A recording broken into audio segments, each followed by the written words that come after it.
আসসালামু আলাইকুম বন্ধুরা, কেমন আছেন? আলহামদুলিল্লাহ, আমিও ভালো আছি। সুমন টেকনিশিয়ান চ্যানেলে আসার জন্য আপনাদের অসংখ্য ধন্যবাদ জানাই। তো বন্ধুরা, আপনাদের সামনে যে কাজের বিষয়ে আমি বলছি যে এই ফ্রিজটা কি কারণে ঠান্ডা হয় না, এটা ভাবার বিষয় আছে। কন্ডেন্সার নতুন লাগানো হয়েছিল 2 বছর আগে।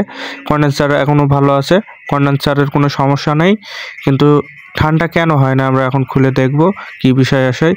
আমরা এম্পিয়ার দিয়ে আগে মাপছিলাম, রিলে টিলে সব ভালো আছে, মেশিন চলছে, অথচ ঠান্ডা কেন হয় না? এটা আমরা দেখব।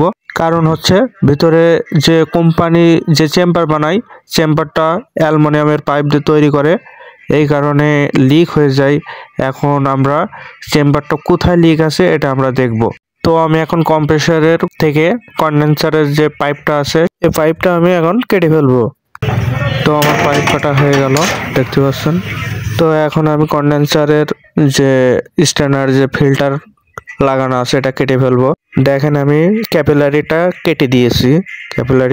এই ক্যাপিলারি কিন্তু আর চলবে না, ক্যাপিলারি বাদ হয়ে যাবে। এখন আমি কন্ডেন্সারটি খুলে নেব।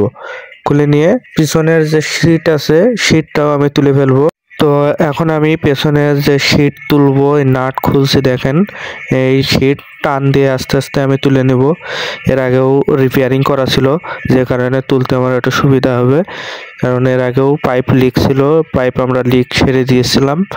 এখন এই পাইপ আবার দেখবো লিক সারা যায় কিনা। যদি না সারা যায় সেক্ষেত্রে আমরা নতুন চেম্বার বানিয়ে দিব।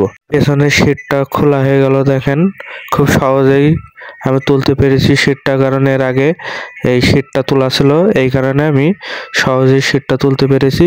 বন্ধুরা দেখতে পাচ্ছেন যে জায়গায় এই ক্ষত জায়গায় এর আগে আমি লিক পেয়েছি, লিক সেরে দেওয়ার পরে চলেছে। এখন আমরা আবার নতুন করে এই সাকশন পাইপ কেটে দেখব, প্রেসার দেওয়ার পরে দেখব যে লিকটা কোথায়। লিক খুঁজে পেলে ভালো, আর না হলে আমরা চেম্বার বানিয়ে দেব। তো বন্ধুরা, আমার চ্যানেলটি ভালো লাগলে অবশ্যই একটি লাইক, একটি সাবস্ক্রাইব করবেন।